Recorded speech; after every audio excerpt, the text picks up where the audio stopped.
মোৰ প্ৰিয় দেশবাসী নমস্কাৰ। কৰোনাই আমাৰ মন কী বাতক প্ৰভাৱিত কৰিব পৰা নাই। যোৱাবাৰ যেতিয়া মন কী বাত কৰিছিলোঁ তেতিয়া ৰেল বন্ধ আছিল, বাছ বন্ধ আছিল, উৰাজাহাজৰ সেৱাও বন্ধ আছিল। এইবাৰ ভালেমান শিথিলতা আহিছে। শ্ৰমিকসকলৰ বাবে ৰেল চলিছে, উৰাজাহাজ উৰিছে, লাহে লাহে উদ্যোগসমূহৰ কাম কাজো আৰম্ভ হৈছে। অৰ্থাৎ আমাৰ অৰ্থব্যৱস্থাৰ এক বৃহৎ অংশ গতিশীল হৈছে, মুকলি হৈছে। এনে সময়ত আমি আৰু অধিক সতৰ্ক হোৱা প্ৰয়োজন।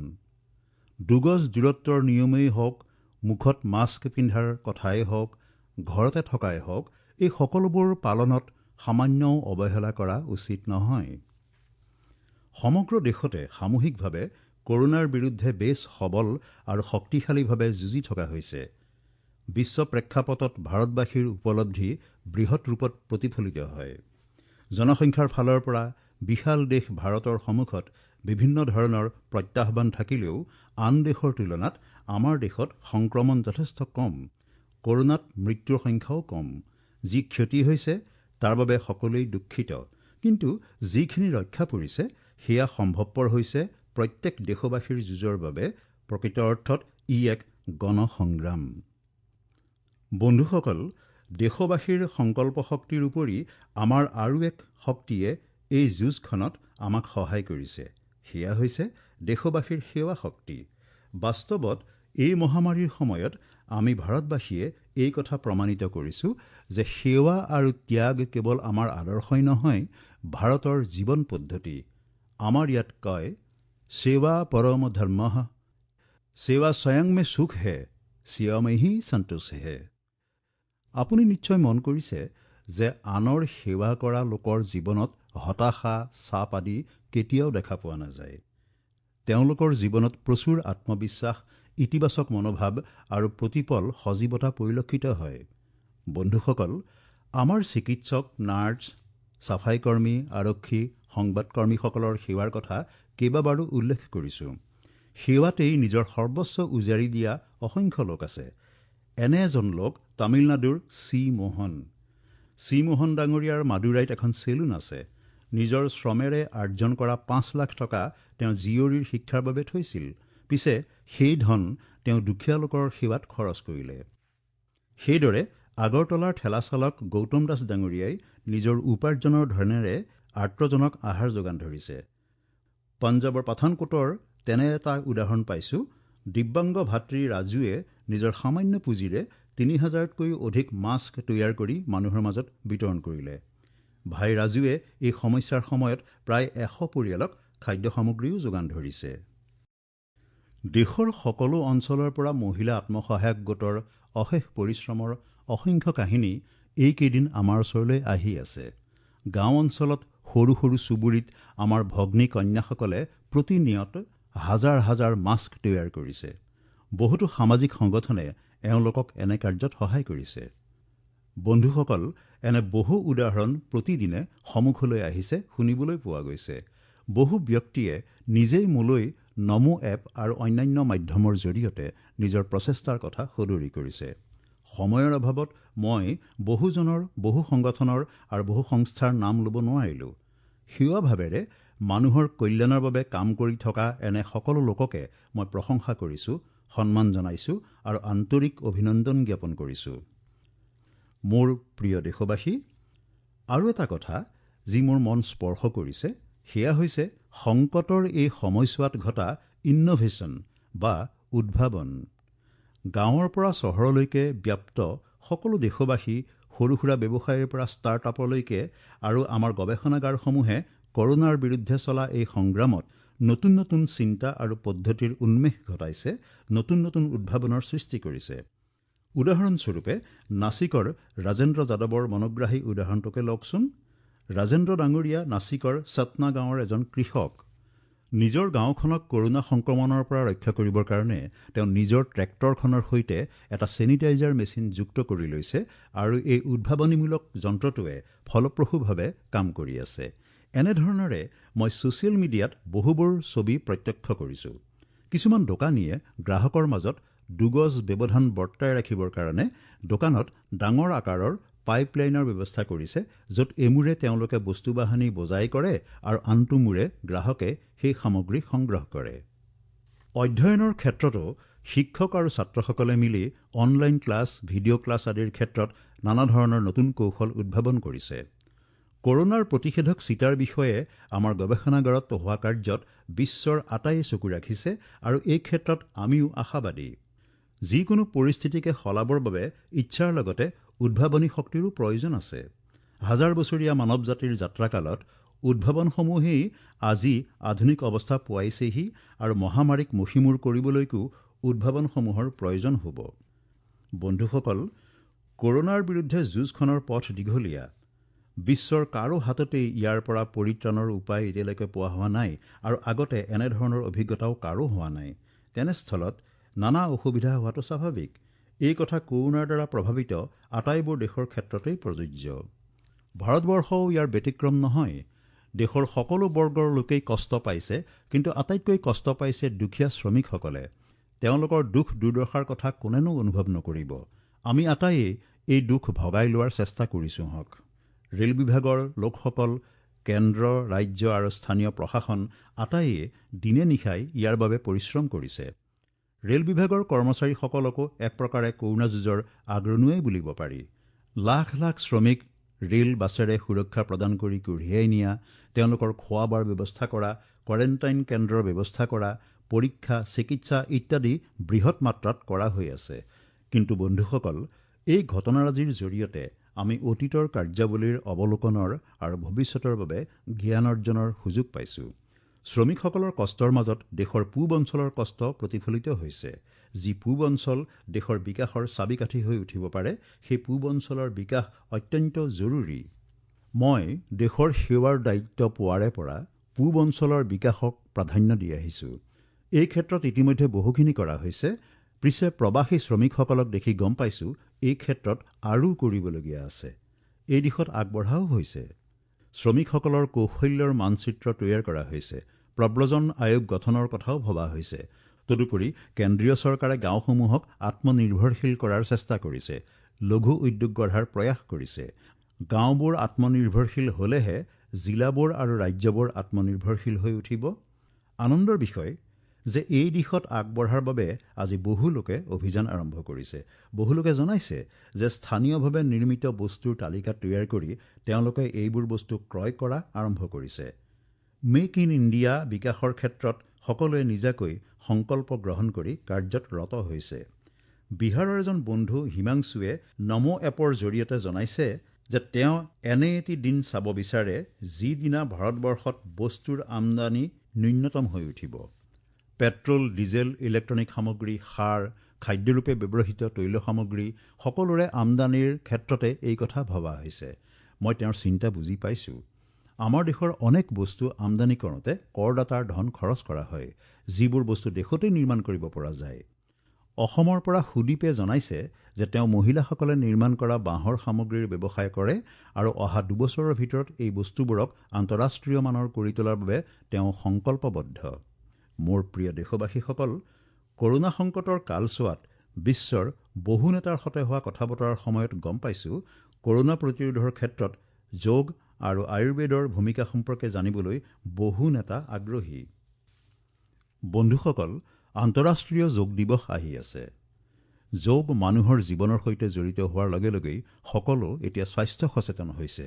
এতিয়া কৰোনা সংকটৰ সময়ছোৱাত হলিউডৰ পৰা হৰিদ্বাৰলৈকে গৃহবন্দীসকলে যোগ সম্পৰ্কত গুৰুত্ব দিছে। সকলো এতিয়া যোগাভ্যাস আৰু লগতে আয়ুৰ্বেদৰ বিষয়ে অধিক জানিবলৈ বিচাৰিছে। বহুতো লোকে যিসকলে কেতিয়াও যোগাভ্যাস কৰা নাছিল, তেওঁলোকে এতিয়া অনলাইন যোগ ক্লাছৰ সৈতে জড়িত হৈ পৰিছে অথবা অনলাইন ভিডিঅ'ৰ যোগেদি যোগাসন শিকি আছে। সঁচাকৈয়ে জাতিৰ বাবে, প্ৰতিৰোধৰ বাবে আৰু একতাৰ বাবেও যোগাভ্যাসৰ প্ৰয়োজন আছে। বন্ধুসকল, কৰোনা সংকটৰ এই সময়ছোৱাত যোগ আজি এইবাবেও গুৰুত্বপূৰ্ণ কাৰণ এই বিষাণুৱে আমাৰ শ্বসন যন্ত্ৰক অধিক প্ৰভাৱিত কৰে। যোগশাস্ত্ৰত শ্বসন যন্ত্ৰক শক্তিশালী কৰাৰ বাবে বহু ধৰণৰ প্ৰাণায়াম আছে আৰু ইয়াৰ উপকাৰিতা আমি আগৰে পৰাই দেখি আহিছোঁ। ই এক কালোতীৰ্ণ কৌশল, যাৰ এক মহত্ব আছে। কপালভাতি বা অনুলোম বিলোমৰ দৰে প্ৰাণায়ামৰ বিষয়ে বহুতেই জানে, কিন্তু ভস্ত্ৰিকা, শীতলী, ভ্ৰমৰীৰ দৰে আন বহুতো প্ৰাণায়ামৰো অনেক লাভ আছে। আপোনাৰ জীৱনত যোগৰ গুৰুত্ব বৃদ্ধিৰ বাবে আয়ুষ মন্ত্ৰালয়ে এইবাৰ এক সুন্দৰ পদক্ষেপ লৈছে। আয়ুষ মন্ত্ৰালয়ে মাই লাইফ মাই য়োগা এই নামেৰে এক আন্তঃৰাষ্ট্ৰীয় ভিডিঅ' ব্লগ প্ৰতিযোগিতা আৰম্ভ কৰিছে। ভাৰতবৰ্ষই নহয়, সমগ্ৰ বিশ্ববাসীয়ে এই প্ৰতিযোগিতাত ভাগ ল'ব পাৰিব। ইয়াত অংশগ্ৰহণৰ কাৰণে আপুনি আপোনাৰ এটা 3 মিনিটৰ ভিডিঅ' নিৰ্মাণ কৰি আপলোড কৰিব। এই ভিডিঅ'ত আপুনি যোগাভ্যাস বা যি আসন কৰে সেয়া দেখুৱাব লাগিব আৰু যোগৰ বাবে আপোনাৰ জীৱনত যি পৰিৱৰ্তন আহিছে সেয়া ব্যক্ত কৰিব লাগিব। আপোনালোকলৈ মোৰ অনুৰোধ, আপোনালোক সকলোৱে যেন এই প্ৰতিযোগিতাত ভাগ লয় আৰু এই নতুন ধৰণৰে আন্তঃৰাষ্ট্ৰীয় যোগ দিৱসৰ অংশীদাৰ হয়। বন্ধুসকল, আমাৰ দেশত কোটি কোটি দুখীয়া জনসাধাৰণৰ বহুদিন ধৰি এক চিন্তা, যদি আমি ৰোগত আক্ৰান্ত হওঁ তেতিয়া কি হ'ব? নিজৰ চিকিৎসা কৰাব নে নিজৰ পৰিয়ালৰ ভাতৰ কথা চিন্তা কৰিব? এই সমস্যা দূৰ কৰাৰ বাবে প্ৰায় 1.5 বছৰ পূৰ্বে আয়ুষ্মান ভাৰত আঁচনি শুভাৰম্ভ কৰা হৈছে। কিছুদিন পূৰ্বে আয়ুষ্মান ভাৰতৰ হিতাধিকাৰীৰ সংখ্যা 1 কোটিৰ অধিক হৈছেগৈ। 1 কোটিৰ অধিক ৰোগী অৰ্থাৎ দেশৰ 1 কোটিতকৈ অধিক পৰিয়ালে সেৱা লাভ কৰিছে। 1 কোটিতকৈ অধিক ৰোগীৰ সংখ্যাই কি বুজায় বাৰু? 1 কোটিতকৈ অধিক ৰোগী অৰ্থাৎ নৰৱেৰ দৰে দেশ, ছিংগাপুৰৰ দৰে দেশ, যিসকলৰ সৰ্বমুঠ জনসংখ্যাৰ 2 গুণ লোকক এতিয়া বিনামূলীয়া চিকিৎসা প্ৰদান কৰা হৈছে। যদি দুখীয়া লোকে চিকিৎসালয়ত ভৰ্তি হোৱাৰ পিছত খৰচ বহন কৰিবলগীয়া হ'লহেঁতেন, তেন্তে তেওঁলোকৰ বিনামূলীয়া চিকিৎসা নহ'লহেঁতেন। তেওঁলোকে প্ৰায় 14,000 কোটিতকৈও অধিক নিজৰ জেপৰ পৰা খৰচ কৰিবলগীয়া হ'লহেঁতেন। আয়ুষ্মান ভাৰত আঁচনিয়ে দুখীয়াৰ পইচা খৰচ হোৱাৰ পৰা ৰক্ষা কৰিছে। মই আয়ুষ্মান ভাৰতৰ সকলো হিতাধিকাৰী, লগতে ৰোগী আৰু চিকিৎসাৰ সৈতে জড়িত থকা চিকিৎসক, নাৰ্ছ আৰু চিকিৎসালয়ৰ সকলো কৰ্মীকে শুভেচ্ছা জনাইছোঁ। আয়ুষ্মান ভাৰত আঁচনিৰ এক বিশেষত্ব আছে। এই বিশেষত্বই সমগ্ৰ দেশক একতাৰ ৰঙেৰে ৰঙীন হোৱাৰ সুবিধা প্ৰদান কৰিছে। অৰ্থাৎ বিহাৰৰ কোনো দুখীয়া লোকে বিচাৰিলে চিকিৎসাৰ ক্ষেত্ৰত কৰ্ণাটকতো গৈ সেই সুবিধা লাভ কৰিব, যি সুবিধা তেওঁ নিজ ৰাজ্যত লাভ কৰাৰ যোগ্যতা আছে। সেইদৰে মহাৰাষ্ট্ৰৰ কোনো দৰিদ্ৰ ৰোগীয়ে বিচাৰিলে তামিলনাডুতো সেই চিকিৎসা লাভ কৰিব পাৰিব। এই আঁচনিৰ জৰিয়তে কোনো ঠাইত যদি চিকিৎসা ব্যৱস্থা তুলনামূলকভাৱে আন ঠাইতকৈ পিছপৰা, তেতিয়া দৰিদ্ৰ লোকে দেশৰ অন্য কোনো স্থানতেই উত্তম চিকিৎসা লাভৰ সুবিধা লাভ কৰিব পাৰিব। বন্ধুসকল, আপোনাসৱে এয়া জানি আচৰিত হ'ব যে 1 কোটি হিতাধিকাৰীৰ মাজৰে 80% গাঁও অঞ্চলৰ। ইয়াৰ প্ৰায় 50% আমাৰ মা, ভনী অথবা কন্যাসকল। এই হিতাধিকাৰীসকলৰ অধিকাংশই এনেধৰণৰ ৰোগত আক্ৰান্ত যাৰ চিকিৎসা ঔষধেৰে সম্ভৱ নহয়। এওঁলোকৰ 70%ৰে অস্ত্ৰোপচাৰ সম্পন্ন কৰা হৈছে। আপোনাসৱে অনুমান কৰক কিমান ডাঙৰ বিপদৰ পৰা এওঁলোক ৰক্ষা পৰিছে। মণিপুৰৰ চুৰাচান্দপুৰৰ এজনী 6 বছৰীয়া শিশু কেলেংচাঙে ইমান কম বয়সতে মগজুৰ ৰোগত আক্ৰান্ত হ'ল। এই কণমানিজনীৰ দেউতাকে দৈনিক মজুৰি কৰে আৰু মাকে চিলাইৰ কাম কৰে। এনেতে ছোৱালীজনীৰ চিকিৎসা তেওঁলোকৰ বাবে কঠিন হৈ পৰিল। কিন্তু আয়ুষ্মান ভাৰত আঁচনিৰ জৰিয়তে তেওঁলোকৰ কন্যাৰ চিকিৎসা বিনামূলীয়া হ'ল। এনে এক অভিজ্ঞতা পুডুচেৰীৰ অমূৰ্থা বল্লীৰো হৈছিল। হাৰ্ট এটেক হৈ অমূৰ্থা বল্লীৰ স্বামীৰ মৃত্যু হ'ল। তেওঁৰ 27 বছৰীয়া পুত্ৰ জীৱাৰো হাৰ্টৰ অসুখ হৈছিল। চিকিৎসকে অস্ত্ৰোপচাৰৰ পৰামৰ্শ দিলে, কিন্তু দিন হাজিৰা কৰা শ্ৰমিকে নিজৰ খৰচৰ পৰা ইমান ডাঙৰ অস্ত্ৰোপচাৰ কৰোৱা সম্ভৱ নাছিল। কিন্তু অমূৰ্থা বল্লীয়ে আয়ুষ্মান ভাৰত আঁচনিৰ জৰিয়তে পঞ্জীয়ন কৰে আৰু 9 দিনৰ পিছত জীৱাৰ হাৰ্টৰ অস্ত্ৰোপচাৰ সম্পন্ন হ'ল। বন্ধুসকল, মই কেৱল 3-4টা ঘটনাৰহে উল্লেখ কৰিলোঁ। আয়ুষ্মান ভাৰতৰ সৈতে এনেধৰণৰ 1 কোটিমান ঘটনা জড়িত হৈ আছে। এইবোৰ কাহিনী আমাৰ মাজৰে দুখ কষ্টৰ পৰা মুক্তি লাভ কৰা আমাৰ আপোন পৰিয়ালৰ জীয়া কাহিনী।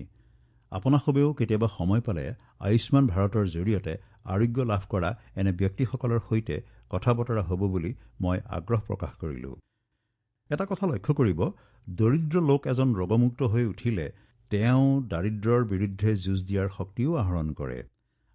আমাৰ দেশৰ বিশ্বস্ত কৰদাতাসকলকো ক'ব খোজো যে আয়ুষ্মান ভাৰতৰ যোগেদি যিসকল দৰিদ্ৰ লোকক বিনামূলীয়া চিকিৎসা সেৱা আগবঢ়া হৈছে, জীৱনলৈ সুখ সন্তুষ্টি আহিছে, সেই পুণ্য কৰ্মৰ অংশীদাৰ আপোনাসবো। বিশেষত কৰদাতাসকলো। প্ৰিয় দেশবাসী, এফালে আমি মহামাৰীৰ বিৰুদ্ধে যুঁজ দিছোঁ, আনফালে পূৰ্ব ভাৰতৰ একাংশই অলপতে প্ৰাকৃতিক দুৰ্যোগৰ মুখামুখি হ'বলগীয়া হৈছে। কেইদিনমান পূৰ্বে আমি পশ্চিমবংগ আৰু উৰিষ্যাত ভয়াৱহ ছুপাৰ চাইক্লন আমফানৰ ধ্বংসলীলা দেখিলোঁ। ধুমুহাত বহুতো ঘৰ দুৱাৰ বিধ্বস্ত হ'ল। কৃষকসকলো যথেষ্ট লোকচানৰ সন্মুখীন হ'ল। পৰিস্থিতিৰ বুজ ল'বলৈ যোৱা সপ্তাহত মই পশ্চিমবংগ আৰু উৰিষ্যাৰ ভ্ৰমণ কৰিছিলোঁ। পশ্চিমবংগ আৰু উৰিষ্যাৰ লোকসকলে যি সাহসেৰে এই পৰিস্থিতিৰ মোকাবিলা কৰিছে সেয়া সঁচাকৈয়ে প্ৰশংসনীয়। সংকটৰ এই ক্ষণত দেশবাসী তেওঁলোকৰ সৈতে সদায়েই আছে। বন্ধুসকল, এহাতে পূৰ্ব ভাৰত ধুমুহাৰ বিস্তৰ ক্ষতিৰ মুখামুখি হৈছে, অন্যহাতে দেশৰ বিভিন্ন অংশ কাকতি ফৰিঙৰ আক্ৰমণৰ কবলত পৰিছে। এই ক্ষুদ্ৰ জীৱটোৱে কেনে বিস্তৰ ক্ষতিসাধন কৰিব পাৰে, ই সেই কথাকেই আমাক সোঁৱৰাই দিয়ে। কেইবাদিন ধৰি এটা বৃহৎ অঞ্চলত কাকতি ফৰিঙৰ আক্ৰমণ চলে। ভাৰত চৰকাৰ, ৰাজ্য চৰকাৰ, কৃষি বিভাগ আৰু প্ৰশাসনে এই সংকটৰ পৰা হোৱা ক্ষতিৰ পৰা ৰেহাই পাবলৈ কৃষকৰ সহায়ৰ বাবে আধুনিক উপায়ৰ প্ৰয়োগ কৰিছে। ন আৱিষ্কাৰৰ প্ৰতি মনোযোগ দিয়া হৈছে। মোৰ বিশ্বাস, আমি সকলোৱে মিলি কৃষি ক্ষেত্ৰলৈ অহা দুৰ্যোগৰ মোকাবিলা কৰি বহুখিনি শস্য ৰক্ষা কৰিব পাৰিমহক। মোৰ প্ৰিয় দেশবাসী, কেইদিনমানৰ পাছতে অহা 5 জুন তাৰিখে সমগ্ৰ বিশ্বই বিশ্ব পৰিৱেশ দিৱস উদযাপন কৰিব। বিশ্ব পৰিৱেশ দিৱসৰ এই বছৰৰ প্ৰতিপাদ্য বিষয় জৈৱ বৈচিত্ৰ্য বা বায়'ডাইভাৰ্চিটি। বৰ্তমান পৰিস্থিতিত এই বিষয়টোৰ বিশেষ গুৰুত্ব আছে। লকডাউনৰ বাবে বিগত সময়ছোৱাত আমাৰ জীৱন কিছু মন্থৰ হৈ পৰিছিল ঠিকেই, কিন্তু এই সময়ছোৱাতে আমি আমাৰ ওচৰ পাজৰৰ প্ৰকৃতিৰ বৈচিত্ৰ্য, জৈৱ বৈচিত্ৰ্য আদি নিচেই কাষৰ পৰা নিৰীক্ষণ কৰাৰ সুযোগ লাভ কৰিলোঁ। প্ৰদূষণ আৰু হুলস্থুলৰ বাবে লুকাই থকা বহুতো চৰাইৰ মাত আমি বহু বছৰৰ মূৰকত পুনৰ শুনিলোঁ। বিভিন্ন জন্তুৰ উন্মুক্ত বিচৰণৰ কথাও আমি বহু ঠাইৰ পৰা জানিব পাৰিছোঁ। ছ'চিয়েল মিডিয়াত এই কথাবোৰ মোৰ দৰেই আপোনাসবেও নিশ্চয় পঢ়িছে। বহুতেই কৈছে, লিখিছেও, ছবিও দিছে যে তেওঁলোকে ঘৰৰ পৰা বহু দূৰৈৰ পাহাৰ দেখা পাইছে, দূৰ দূৰণিত জ্বলি উঠা পোহৰ দেখা পাইছে। এই ছবিবোৰ দেখি বহুতৰে মনত এনে ভাবো হৈছে যে এই দৃশ্যবোৰ এনেকৈয়ে সদায় ৰাখি থব পৰা হ'লে। এই ছবিসমূহে প্ৰকৃতিৰ বাবে কিবা এটা কৰিবলৈও বহুতকে অনুপ্ৰাণিত কৰিছে। নদীবোৰ সদায় পৰিষ্কাৰ হৈ থাকক, পশু পক্ষী মুকলি মনেৰে জীয়াই থাকক, আকাশখন নিৰ্মল হৈ থাকক, আৰু এইবোৰৰ বাবে আমি প্ৰকৃতিৰ সৈতে সমিলমিলেৰে জীৱন অতিবাহিত কৰাৰ হকে প্ৰেৰণা ল'ব লাগিব। মোৰ প্ৰিয় দেশবাসী, আমি শুনি আহিছোঁ যে জলেই জীৱন, জলেই আমাৰ ভৱিষ্যত। কিন্তু পানী বা জলৰ প্ৰতি আমাৰ দায়িত্বও আছে। বৰ্ষাকালৰ বৰষুণৰ প্ৰতিটো টোপাল আমি সংৰক্ষণ কৰিব পাৰিব লাগিব। বৰ্ষাৰ পানী আমি সংৰক্ষণ কেনেকৈ কৰিম? গাঁৱে ভূঞে বহুতো সৰল পদ্ধতি আছে। পৰম্পৰাগত এই পদ্ধতিসমূহেৰে আমি পানী সংৰক্ষণ কৰিব পাৰিম। 5 দিন বা 7 দিনো যদি পানী সংৰক্ষণ কৰি ৰাখি পুনৰ পৃথিৱীলৈ এৰি দিব পাৰি, তেন্তে পৃথিৱীৰ তৃষ্ণা পূৰ হ'ব। সেই পানী আমাৰ জীৱনৰ শক্তিস্বৰূপ হৈ উঠিব। সেয়ে এই বৰ্ষা ঋতুত আমি সকলোৱেই জল সংৰক্ষণৰ প্ৰচেষ্টা হাতত ল'ব লাগে। মোৰ প্ৰিয় দেশবাসী, নিকা পৰিৱেশ আমাৰ জীৱন তথা আমাৰ শিশুসকলৰ ভৱিষ্যত। সেয়ে ব্যক্তিগতভাৱেও আমি এই বিষয়ে চিন্তা কৰিব লাগিব। এইবাৰৰ পৰিৱেশ দিৱসত এটা হ'লেও গছপুলি ৰোপণ কৰিবলৈ মই আপোনালোকক অনুৰোধ জনাইছোঁ।